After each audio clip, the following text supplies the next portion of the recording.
Ladies and gentlemen, just after William Ruto had assumed office as the President of the Republic of Kenya back in 2022, his main target in the opposition was Dr. Fred Matiangi. We all saw the police officers going to his home, destroying the door, getting inside forcefully, taking documents from there.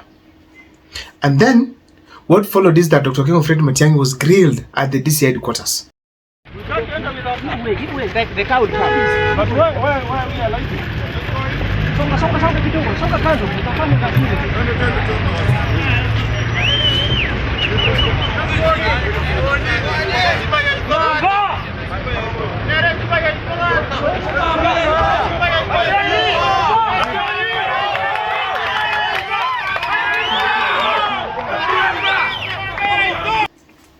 Their attempts were made to arrest him, but Dansan Umari, Raila Amolo Odinga ensured that Fred Matiangi was safe. Even Kenyans across the country, leaders came out to defend Dr. Fred Matiangi. The statement that was being made there by President William Ruto is that this is my threat in 2027. And if he's given space, he will destroy me. He will take the votes from me. So he knows Dr. Fred Matiangi because they worked together. So ladies and gentlemen, amongst many other reasons that Kenyans have to support Matiangi, William Ruto knows that Matiangi knows how to win an election, and that Matiangi has allies like Uhuru Kenyatta, who can be able to decide and take over President William Ruto seriously.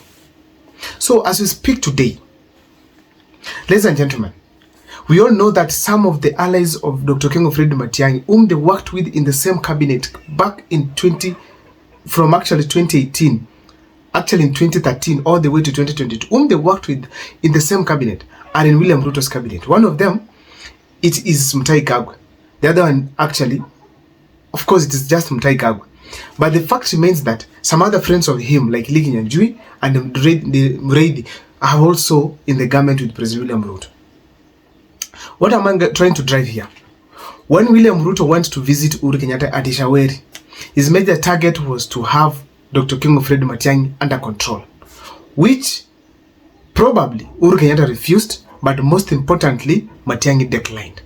On this particular video, I want to take you through on the reasons as to why I feel strongly that William Ruto's efforts to have Matiangi in his team were strongly rejected by Dr. Fred Matiangi. But before I take you through, if this is the first time you're watching my videos at Mokwa Times, please take a second or two to subscribe, like and comment, because that is the best support you can always give this channel. Let me dive into the topic today. For those who are political minded, they could see that even when the appointments were made, very close allies and some of the top politicians of President Uhuru Kenyatta were appointed by President William Ruto. Someone like Mutahi Kagwe was constantly talked of being one of the running mates, as a running mate of Dr. Fred Matiangi, Nyanjui as well. And they were among the top performers within Uhuru Kenyatta's team. So when William Ruto went for them, there's a clear indication that he was trying to put across here. One, is trying to curb Matiangi by taking the possible or potential running mates. Someone like Nyanjui could have been a good one. Someone like Mutahi Kagwe could have been a good one. But now he took them.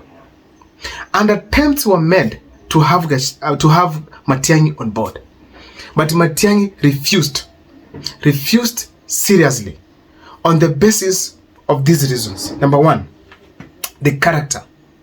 We all know that William Ruto and Matiangi's characters do not merge anywhere. They are parallel. One is seriously focused on development and delivery of services. The other one is politics from the first day to the last. So the two could not come together. So Matiangi sat down and asked himself, really? Me working with William Ruto? Never. He told Uhuru Kenyatta, at this point, please no. Actually, Uhuru Kenyatta did not even approach him. Rumors are saying that Uhuru Kenyatta did not approach him. But Uhuru Kenyatta gave William Ruto the chance to look for whoever he wanted. So Mutahi Kagwe and Nyanjui fell into the trap, and they got into William Ruto's side. And since then, we don't see Kagwe, we don't know Kagwe anymore, we don't know Nyanjui anymore. All these people are silent because they don't have any powers within William Ruto's cabinet. Now, Matiangi later on went to the AU, to World Bank, so William Ruto did not get touch of this gentleman at any point. Now, ladies and gentlemen, so the character was the major issue here. Matiangi could not work with this gentleman, in that Matiangi does not like lies. He cannot work with William Ruto on the basis of the nature of operation. Number two, space for service delivery. In William Ruto's government, there's no autonomy to deliver services. If you have a project, as said before by Moses Kuria, you have first to get an authorization from someone who is above you, that's Farouk Bet or William Ruto himself, for you to proceed. And if you don't have the authorization, even if you have a bright idea to what extent, it's left there. That's basically what I'm saying here. Space for service delivery. Matiangi is a person mchapakazi, and that's how we know him as Kenyans. So he comes and then he's like Mutahi Kagwe, just silent. We don't know where he went. We don't know what he's doing. We don't know what's the next agenda. We don't know where agriculture is heading to. So imagine Matiangi is also placed in the same position as we speak today. That is in education, for instance. We don't know what's happening, and he's not making any decision there. That is wastage. Matiangi could not have survived even if it's 2 days, because he wants to put his bright mind in action. So that action cannot be done in William Ruto's regime. So he had to decline it, and decline it seriously. Ladies and gentlemen, another thing here that I have on board is ambitions. Matiangi, based on his experience with Uhuru Kenyatta, he felt like he's capable of running this country. So he had ambitions to run the country in 2027. And if you remember very well, there were rumors in 2022 that Raila was going to leave for him. Actually, Raila came to Kisii and cleared the air that they checked the environment and they felt like Raila was the best person to proceed, and Matiangi allowed it. So as we speak today, everyone knows that Matiangi's ambitions started way back. And I tell myself, probably if Matiangi would have been the presidential candidate, by now, William Ruto could be at home. So the fact remains, ladies and gentlemen, as we speak today, that Matiangi's ambitions prevented him from even working with President William Ruto. Completely. He said, I want to be president of this country and deliver for the country, for the people of Kenya. So if I go to William Ruto, I have to wait for him to finish his term. And probably through William Ruto, my name will be tainted negatively. So that is the scenario that Matiangi was in. Also, it is his self-conviction that he cannot subscribe to William Ruto's ideologies, bottom up and stuff. So he decided to stick to his path, because that is what we call integrity, where you stick, and even having principles. That's where you stick to what you believe in. And that is what Matiangi did. Ladies and gentlemen, I also have to state it here categorically that Ruto was simply managing 2027 politics. So going for Uhuru Kenyatta's allies, it was basically to reduce opposition in 2027. And that was preparation to kick out Gachagua, in that even if he kicks out Gachagua will not have allies. You get? So what happened is that he went for leaders who could be able to be strong from Mount Kenya region, to be able to outshine Gachagua. But now Gachagua has turned out to be a monster. They cannot catch up with him. Nobody is able to face him, because he's a political monster that nobody can be able to match. So this gentleman Gachagua is not a joke. So as we speak today, William Ruto was not able to manage them.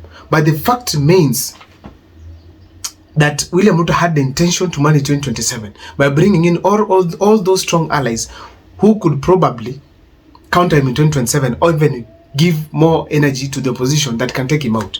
But now Matiangi saw it from a distance. And I stated here categorically that even if you check what he said, what he did by taking Mutahi Kagwe, Likinyanjui, those were potential running mates for Dr. King of Fred Matiangi. But now, he just took them. And actually not just even running mates. Likinyanjui could have been a presidential candidate. Mutahi Kagwe as well. But now William Ruto felt like, if I take these people, I'll be able to cut the legs of all other big politicians. But now, unfortunately, it did not work. Now, ladies and gentlemen, as we speak today, so the fact remains that Matiangi decided, no, this is just simply for 2027. There's no sincerity on delivery of services for the people of Kenya. Also, I want to say that the ground is against President William Ruto. So Matiangi read the mood in the country and decided to make a decision that is very nice, that he will not go and work with President William Ruto. He rather works with the World Bank, where he's out of the Kenyan politics, and then later on resign and come back and face William Ruto in 2027. That is exactly what is happening. Last but not least, Dr. King of Fred Matiangi knows President William Ruto. His trickery ways, his ways of tricking people, trapping, and he knows how they won elections. Even he knows how Jubilee was merged, and he observed keenly how things were done. So therefore, it's not easy for President William Ruto to convince Matiangi. And before, he could not, because of these reasons that I've given right here. My name is Abel Moko. I don't know what's your take, but that is what I have to share with you. Please make sure that you subscribe, like, and comment, because that is the best support you can always give this channel. My name is Abel Moko. Once again, see you next time for more videos.